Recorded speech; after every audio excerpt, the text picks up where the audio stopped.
Po, Dibran është e vërtet se ne me 17 tetor, në ora 17 do të kemi një protest, gjithë kombëtare që ne ju dini kemi protestuar në Prishtinë dhe në Hagë dhe mesazhi është vetë masa e qytetarëve apo popullit e cilët do të vinë në atë protestin, ne do të rregojmë gjykatës speciale dhe ndërkombëtarëve që ushtria shqiptare e Kosovës nuk ka qenë ushtri kriminale, nëse ata janë mbrana kriminale atëherë unë po them që kriminal jemi edhe ne, që jemi sot njëri, kriminal janë edhe dëshmorët e kombit, kriminal janë edhe qytetarët shqiptarët që sot jetojnë në këtë rrezull toksor.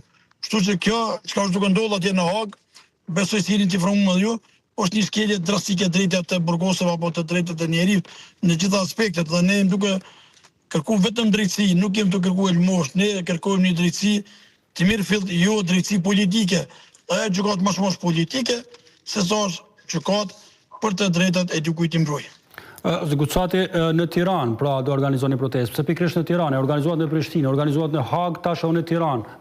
Cila qëndron arsyeja e këtij organizimi edhe në Tiranë?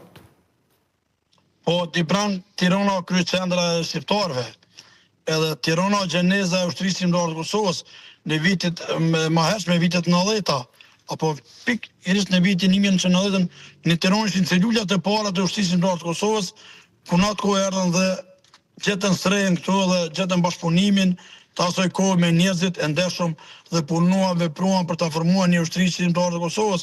Këtu ishin ushtrimet e para të komandantit legjendarë Ademir Sharit, Zer Pajazitit, Lan Haradini dhe të tjerëve që mos vjes borç atij grupit të hershëm. Kështu që në Tiranë jam plot arsye pse kem të drejtë ne protestojmë duke bërë mbështetjen e shtetit shqiptar në gjithë aspektet që duke na mbështet shteti shqiptar dhe qeveria shqiptare. Kemi nevojë jo në Tiranë, po ndoshta edhe në Shkup do të bëhet një protestë, ndoshta, nuk jemi sigurt, po ne do të shqyrtojmë gjitha ato përpjekjet tona dhe punët tona që do të punojmë në të ardhmen. Gucati, a keni gjetur përkrahjen e nevojshme në Tiranë për këtë protestë? Besoj po, ne me gjitha mediat sot ne patëm një konferencë ju na keni përcjellur, isha në televizion ABC News që tash isha që dua të falenderoj gjitha mediat e shtetit shqiptar, po dhe mediat e Kosovës, edhe disa media nga Maqedonia e Veriut që na kanë mbështet. Besoj po do të gjejmë mbështetje edhe nga institucionet e shtetit shqiptar, po edhe nga partitë politike.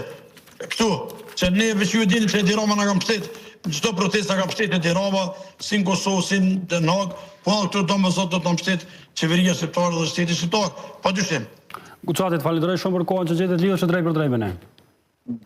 Dibran, falenderoj shumë për ju me respektin më të madh. Ju jeni ajo shtylla katër që ka mund disa herë dhe jeni ju ata njerëz që po na ndihmoni shumë. Falenderoj me zot respekt për ju, televizionin ju. Unë do të shfrytëzoj vetëm 30 sekonda këtë emision që ju bëj thirrje gjithë shqiptarë ku jetojnë, punojnë, veprojnë, na bashkangjiten në Tiranë. Gjitha rrugët me 17 tetor të çojnë në qendrën e Tiranës, në kryeqytetin e Tiranës dhe të çojnë në sheshin Skënderbeu. Kështu që falenderoj shumë. Shumë falenderoj për kohën tuaj, do të vazhdojmë tutje.